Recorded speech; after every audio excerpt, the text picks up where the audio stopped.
Just curious. What device are you watching on? Phone, TV, laptop? Comment below. I was already halfway to the dollar store, digging through my purse to make sure I still had the receipt for the helium tank I bought last week, when my phone buzzed. At first, I thought it might be Ethan confirming the cake flavor.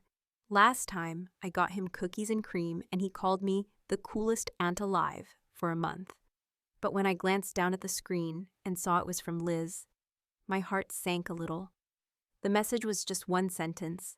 No emojis, no sugarcoating, just a simple, cold line that read, "We don't want embarrassments." That's it. That was the whole message. No sorry, no hope you understand, not even a we love you, but just that. A hard stop. Period. And with that one text, it all made sense. The fact that I hadn't received an invitation. The radio silence from my brother Tom over the past few weeks. Even Ethan had been a bit distant, though I chalked that up to finals. I stood there in the middle of the parking lot with a bag full of streamers, balloon ribbon, and a goofy card that played the Star Wars theme when you opened it. And all I could do was laugh. Not because it was funny, but because if I didn't laugh, I was going to cry. This wasn't just any birthday. This was Ethan's 18th, the big one. The one where you're legally an adult but still a kid who doesn't know what they don't know. I had been planning something special, nothing flashy, just thoughtful. I had already scheduled a custom keychain that said, Class of 2025, with a little engraving on the back. You're going places? I believe in you. Auntie M. I hadn't told him about it because surprises were kind of our thing. What made it sting more than the message itself was what it implied. That I somehow, in my late 40s, living in a fully paid-off house and working 2 side gigs by choice, not necessity, had become the family's secret shame. The embarrassment they didn't want to display in front of their friends or in-laws or whoever the hell they were trying to impress at this catered backyard shindig. Now, I know what you're probably thinking. Maybe I had a falling out with someone, or maybe I showed up drunk to Thanksgiving and spilled wine on the carpet.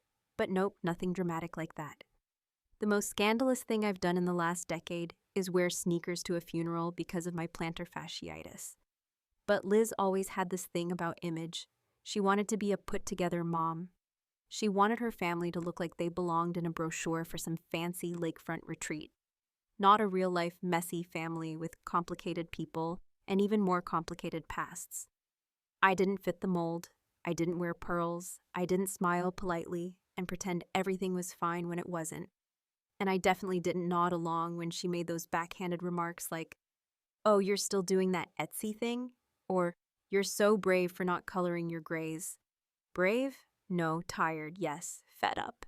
Absolutely. The truth is, I've always had a soft spot for Ethan, partly because I saw in him the same restlessness I had at that age, the same hunger to get out, to do something different, to be someone that people didn't expect. When he got accepted into that private university up north, Tom and Liz were over the moon, but I knew the reality. Tuition was steep, financial aid was thin. They smiled and nodded for the neighbors, but behind closed doors, they were quietly panicking. That's when I stepped in. I didn't make a big deal out of it. I didn't even tell Ethan. I worked out a deal with the school's financial office. An anonymous donor would cover the gaps, semester by semester, with no strings attached. They were discreet, and I trusted them. I never wanted credit. I just wanted to know he'd be okay. I kept telling myself it was a gift, not a favor, not something to hold over anyone's head. But standing there, reading that message, realizing I wasn't even good enough to attend a damn birthday party, it hit me. I'd been generous to a fault. I'd given so much, expected so little, and now they couldn't even fake civility for one day. I drove home with the windows rolled down, hoping the wind would shake off the sick feeling in my stomach. I put the gift bag on the kitchen table and just stared at it. All those little items I picked out so carefully now looked ridiculous, juvenile even. But beneath the wrapping paper, tucked inside a folded envelope, was the real gift. A check for $1,000, labeled simply, "For books plus pizza." That was our thing. I'd always tell him that the best parts of college were the late-night pizza runs and the books that make you feel like your brain just got slapped awake. I sat down at my desk, opened my laptop, and logged into the scholarship portal. My heart was racing. I hovered over the button that said Pause Disbursement. I hesitated. Ethan didn't know. He didn't do anything wrong. He was just a kid caught between grown-up games.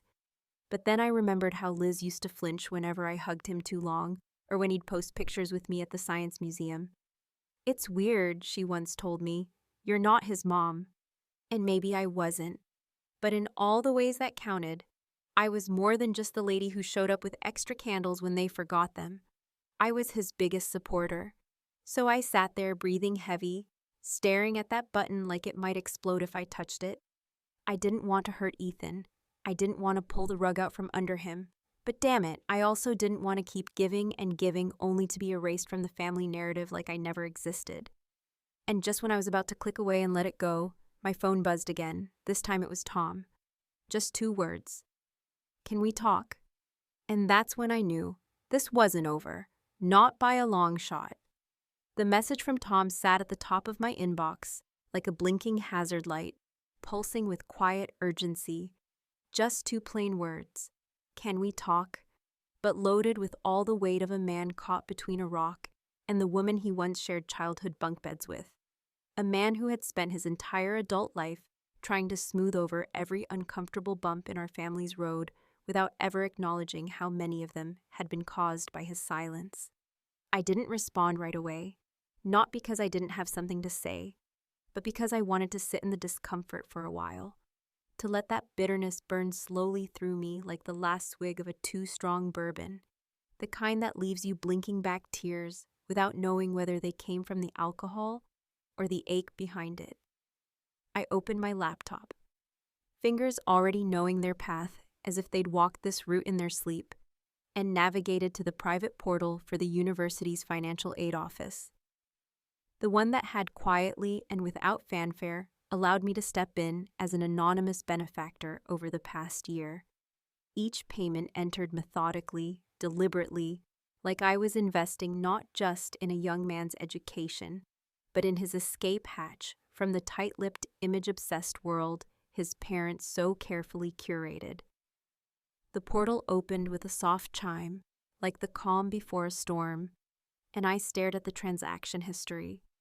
A neat list of scheduled payments, all marked as fulfilled. Each one a line of invisible gratitude Ethan never knew to send, because he didn't know the funding didn't come from some university grant or obscure scholarship with a dead donor's name attached, but from me, his aunt, the same woman his mother now labeled an embarrassment.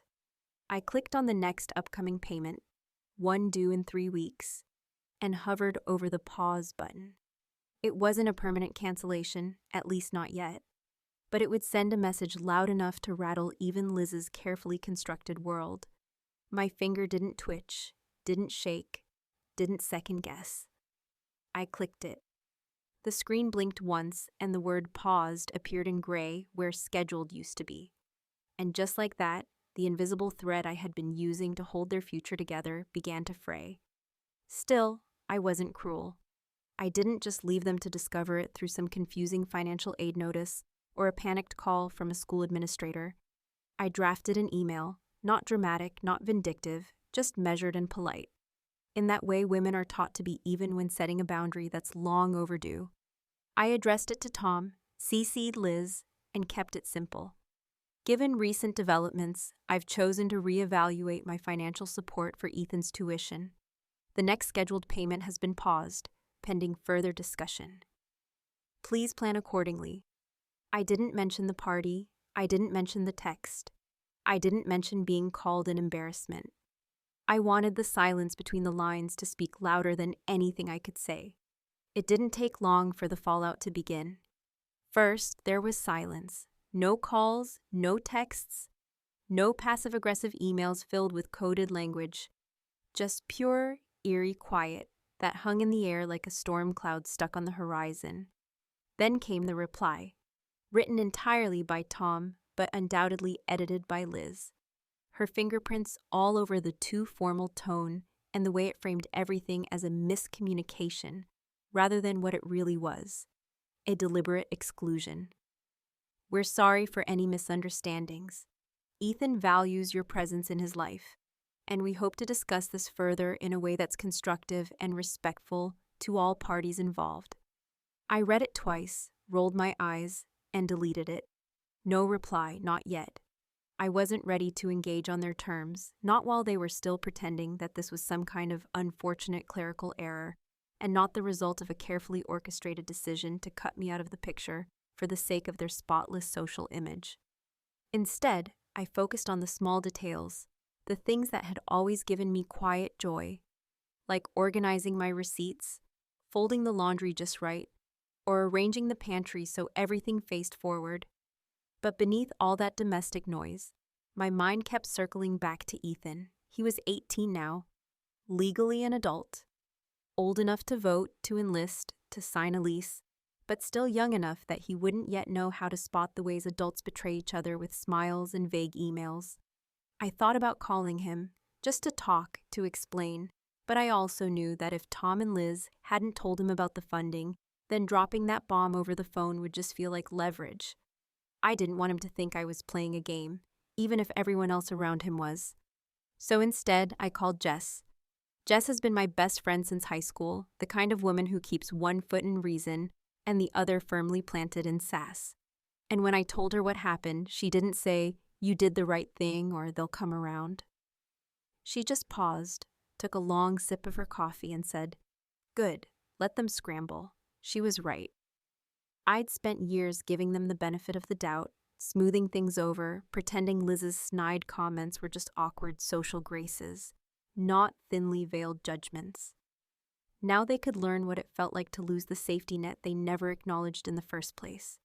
That night, I sat on the porch with a glass of wine and watched the neighborhood kids set off early 4th of July sparklers in their driveways, the air thick with smoke and the kind of laughter that only comes from not knowing what things cost. I wondered if Ethan had any idea how much I'd done for him, not in dollars, but in quiet advocacy, in the choices I made behind closed doors, to ensure he could chase his dreams without the weight of his parents' egos dragging him down. I hoped he'd never have to know.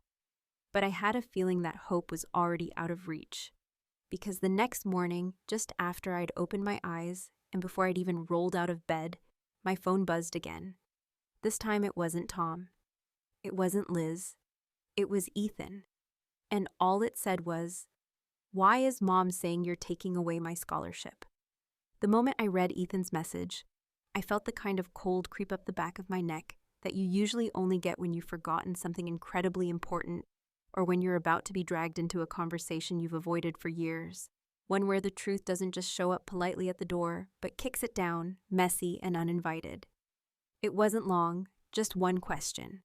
Why is Mom saying you're taking away my scholarship?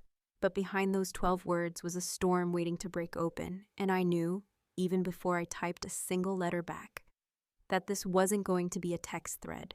This was the kind of conversation that required voices, silences, and the kind of painful honesty that rarely ends with a tidy bow. But I didn't call him, not yet. Not until I had figured out how to untangle the knot inside my chest that had been tightening since the day Liz decided to pull me out of their family picture, quietly and cruelly, without so much as a conversation. Instead, I packed the gift bag I'd meant to bring to the party, complete with the book-themed keychain, the card, and the now voided check for $1,000, which I decided to leave in anyway, if only as a symbol of what could have been. And I drove toward their house with no clear plan, just a vague need to see something with my own eyes. Their neighborhood looked exactly the way Liz liked it. Neatly mowed lawns, symmetrical shrubs, white mailboxes with cursive nameplates, and a line of luxury SUVs parked perfectly along the curb, like someone had planned their placement as part of the decor. I parked down the street, far enough not to be noticed, but close enough to see the rows of balloons in gold and black tied to their mailbox and the sound of laughter floating faintly through the June air. I took a breath, adjusted my sunglasses, and walked along the sidewalk like someone out for a leisurely stroll, though every step felt like a battle between impulse and restraint. I didn't plan on crashing the party, not in the way people usually mean it. I wasn't going to storm in, finger pointing and accusing, throwing out lines like, "You ungrateful snakes," while ruining Ethan's birthday with a family implosion. No, I was just going to drop the gift bag by the door, maybe slip it behind a potted plant where he'd find it later, and disappear like a ghost. Because despite everything, I didn't want to make it about me. At least not yet. As I approached the side of the house, I cut through the narrow strip of lawn between their yard and the neighbors. A little path I knew well from years of cookouts and Christmas light hangings, and I paused near the fence, not expecting to hear anything but maybe a kid yelling about cake. What I didn't expect was Liz's voice, sharp and unmistakable, floating out through the open kitchen window, speaking in that stage whisper she used when she was mad, but trying to sound composed. "She just doesn't get it," Liz said, and I could hear the strain in her voice, the kind that only comes from spinning a lie you're starting to believe.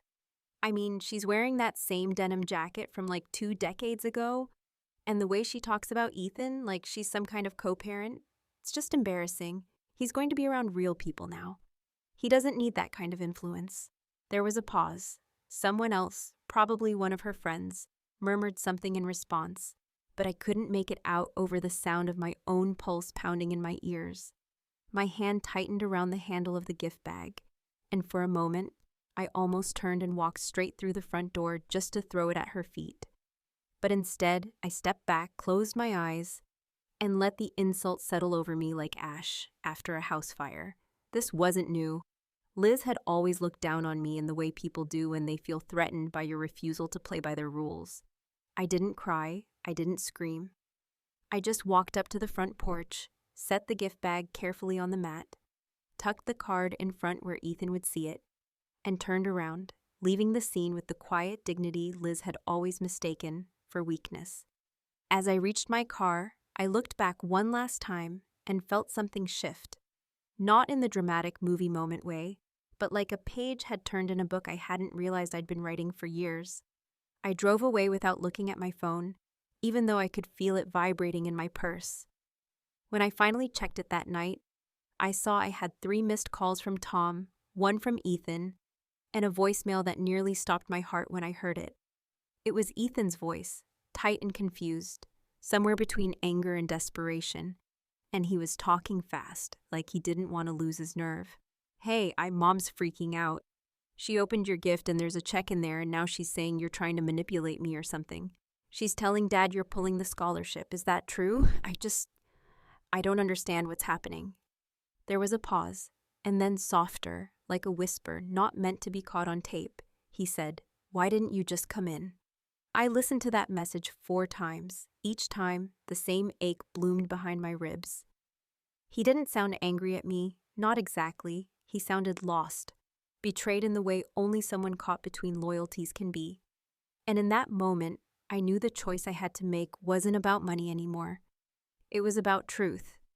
Real, uncomfortable, unpolished truth that didn't come with bows or carefully worded emails. Because this wasn't just about a scholarship. This was about what we do when the people we love pretend we don't belong in their picture-perfect lives. And what happens when we finally, without apology, remind them who helped build it in the first place. The days that followed Ethan's voicemail unfolded like one long, stifling breath. I couldn't quite exhale. The kind of emotional limbo where everything you hear feels both too loud and strangely muffled, as if the world around you had turned down its volume just enough to make you feel like a ghost pacing through your own life. I kept going through the motions, making my coffee, checking the mail, sorting through bills I didn't need to worry about just yet.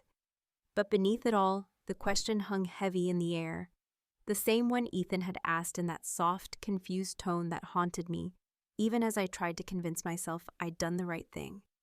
"Why didn't you just come in?" I wanted to scream that it wasn't about the party, that it wasn't even about the scholarship, not really. It was about years of being pushed to the margins, about watching Liz rewrite the family narrative until I was little more than a quirky footnote, tolerated in small doses but never fully embraced, and certainly not respected. It was about how easily they erased me from a moment I'd helped build from the ground up, and how quickly they'd turned my silence and generosity into a weapon they could spin against me. But none of that could be crammed into a voicemail. And even if I'd tried, Ethan wouldn't have understood, not yet, maybe not ever. I didn't return Tom's calls right away. There was nothing left to clarify. I'd already said what needed saying with the click of a mouse and the sound of an envelope hitting a welcome mat. But when my phone rang again on the third morning, and I saw his name flash on the screen, this time not followed by another silent voicemail, but by a single, desperate text that read, "Ethan wants to talk to you. Please, he's asking for you." I finally gave in, not for Tom, and certainly not for Liz, but because I owed Ethan more than a carefully placed gift bag and an unanswered question. When I picked up, Tom's voice was scratchy, hoarse, like someone who hadn't slept well in days, and it hit me then that maybe, just maybe, he was unraveling too, trapped in the center of the mess his wife had created, too weak to stop her, but too ashamed to admit he'd let her steer them all into the wreckage. He didn't lead with an apology, which I suppose I didn't expect, but there was a rawness in his tone that I hadn't heard since we were kids, and he'd called me crying because he'd wrecked Dad's truck and didn't know how to face the consequences. "He wants to meet you," Tom said quietly, like the words themselves might break if spoken too loud. "He said he doesn't care what anyone else thinks. He just wants to hear it from you." So we arranged to meet the next day at the university, a neutral ground, far from the curated backyard where I'd been labeled a problem, far from the house where Liz whispered judgments behind kitchen windows. It was Ethan's territory now, his beginning, his space, and it felt right that the next chapter of the story would unfold where the stakes were real and the masks had fewer places to hide. The night before our meeting, I couldn't sleep. I laid awake, staring at the ceiling, replaying every moment from the past few weeks like a movie reel I hadn't consented to star in. I thought about the first time Ethan stayed with me for the weekend when he was 6, and asked if he could build a reading fort under my dining room table, and how he'd fallen asleep clutching a worn-out copy of The Phantom Toll Booth, snoring gently while I watched him with a tenderness I hadn't known I was capable of. I remembered the time he came to me crying after failing his first high school chemistry test, convinced he'd never be smart enough, and how I stayed up until 3 a.m. drawing diagrams of molecules, just to prove he could do anything if someone believed in him. That was the hardest part. Knowing that despite everything, he still might believe the version of me his parents were feeding him. The version painted with bitterness, manipulation, and jealousy. It's terrifying to realize that love doesn't always come with immunity from doubt, that even the people you've lifted can sometimes be taught to look down on you. I arrived at the campus a little early and waited near the student center, sitting on a bench that overlooked a wide, tree-lined path scattered with students moving through the late morning sun, backpacks slung over one shoulder, earbuds in, lives already unfolding in a dozen directions. Ethan spotted me before I saw him, his steps quick but unsure, like he was still deciding whether to run toward me or away from what this conversation might reveal. He didn't hug me. He just sat down next to me, his hands clasped between his knees, eyes staring straight ahead like a soldier waiting for a verdict. For a moment, neither of us spoke, and I could feel the weight of everything we hadn't said settle between us like a fog. Finally, I broke the silence. "I didn't pull your scholarship to punish you," I said, my voice steadier than I expected. I paused it because I was tired of pretending I didn't exist. He turned to look at me then, his eyes wide, not with anger, but with the dawning realization that things weren't as simple as his mother had made them out to be. "Why didn't you just tell me it was you all along?" "Because it was never supposed to be about me," I said, and I meant it. "It was about giving you something I never had. A way out. A chance to start your life without debts or limitations. I didn't need you to know. I just needed to know you were okay." He looked away, his jaw tight, emotions pulling across his face in ways he couldn't quite control. "I didn't ask them to cut you out. I didn't even know they were planning the party without you." "I know," I said, placing a hand gently on his shoulder. "But now you do know. And what you do with that knowledge, that's up to you." We sat like that for a while, neither of us speaking, the silence finally beginning to feel like something other than a wound. And as I stood up to leave, Ethan said quietly, "I still want you at my graduation, even if they don't." I nodded, unable to answer through the lump in my throat, and walked away without looking back. Because sometimes, the clearest confrontation isn't a shouting match.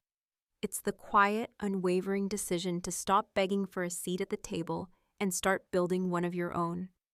The morning of what would become the most clarifying conversation of my adult life began not with dread or second-guessing, but with an odd, almost serene stillness, the kind that drapes itself around you before a storm. You've long seen coming, but never quite believed would hit. And as I sipped my coffee, strong black, untouched by cream or sugar, I looked out the window at the slow-moving clouds that gathered like quiet spectators above the street, and I felt for the first time in weeks that I had nothing left to lose and therefore nothing left to fear. The uncertainty that had gripped me so tightly before each call, before each decision, had finally drained away, not because I had found peace in the chaos, but because I had accepted the truth for what it was. Some people will never acknowledge what you gave them, not out of malice, but out of a bone-deep entitlement so ordinary, it wears the face of love. Ethan had asked me to meet him again, this time not at some neutral, nameless bench or hallway, but inside of the college's student services building, specifically in one of the small glass-walled offices typically reserved for financial aid meetings or career counseling sessions. The kind of sterile, fluorescent-lit spaces where young adults are told, kindly but firmly, that dreams must often bow to budgets. It was an odd choice, I thought, until I arrived and saw that he wasn't alone. He had brought both of his parents. At first, I froze in the doorway, my eyes catching Liz's before I had a chance to steel myself. And though she wore her usual tightly controlled expression, the kind that suggested she was either being polite or barely containing her disdain, there was something flickering behind it, something unpolished and unfamiliar, something dangerously close to panic. Tom stood next to her, shifting uncomfortably, avoiding eye contact like a child waiting to be scolded for breaking a rule he had never really understood. Ethan was seated across from the desk, his legs bouncing nervously, his fingers drumming a soft rhythm against the arm of the chair, and when he saw me, he didn't smile, didn't wave, just nodded once solemnly, as though we were about to enter a negotiation rather than a conversation between people who once built blanket forts and memorized comic books together on rainy afternoons. I closed the door behind me, the soft click echoing too loudly in the tight space, and sat down in the only remaining chair, deliberately placing my bag on my lap, like a barrier between myself and the wreckage we were all pretending wasn't already smoldering. It was Ethan who spoke first, and his voice, though calm, carried the weight of someone who had spent the last 48 hours doing math he never expected to do.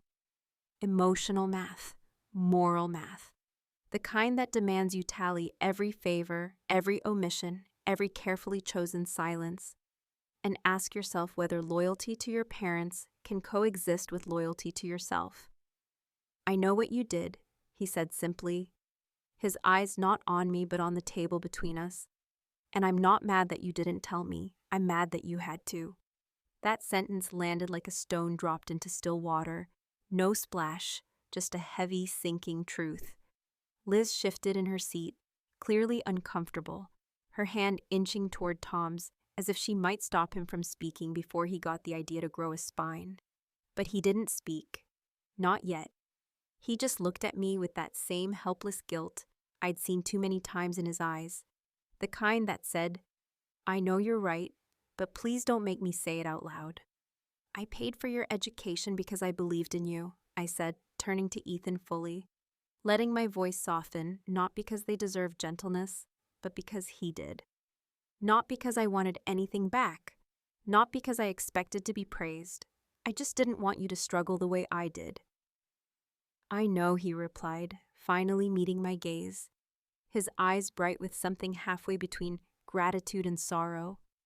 But they made it about you. They made it seem like you were trying to take credit for my life.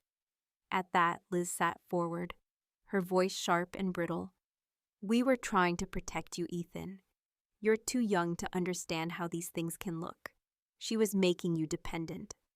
That's rich coming from the woman who tried to plan my entire future around who she could impress at a backyard barbecue, he snapped. And the room fell quiet again. I didn't say anything. I didn't have to. Ethan was doing what I never could, holding up a mirror, forcing them to look into it and see what they'd become. Then, in a move that blindsided all of us, he reached into his backpack and pulled out a folder thick with documents. I've already spoken with the financial office, he said firmly. I'm taking on a part-time job. I've applied for 2 scholarships. I'm going to figure this out myself. Liz gasped like he'd just said he was quitting school to join a punk rock band. You're throwing away your security. Why would you do that? Because it wasn't mine to begin with, he said, turning to me, his voice breaking just a little. You gave me a gift, and I'll never forget that. But if I keep taking it now, after all this, I'm letting them keep rewriting the story. And I want to write my own. That's when Tom finally spoke, his voice small but clear. I didn't know she sent that text, he said, not to defend himself, but like someone confessing in church. If I had, I would have stopped it. I should have stopped a lot of things. Liz looked at him like he'd betrayed her, and maybe he had. But in that moment, I saw the faintest crack in the fortress she'd built, the first real sign that the walls were starting to crumble. I stood up slowly and turned to Ethan. If you ever need anything, really need it, you call me. No conditions, no lectures. He nodded, and for the first time in weeks, he smiled. I know. I left the building alone, the weight on my chest finally lifting. Not because the damage had been repaired, but because I'd stopped pretending it hadn't happened. Sometimes we think revenge means taking something away, but sometimes it's simply the power to walk away with your head held high, knowing you could have burned everything down, but chose instead to light your own path forward. As I reached my car, my phone buzzed once more. A single message from Liz. We need to talk, but I didn't reply. Not yet. Maybe not ever. Because sometimes the real price people pay isn't money. It's the moment they realize they can't control the narrative anymore. And no scholarship in the world can buy that kind of clarity.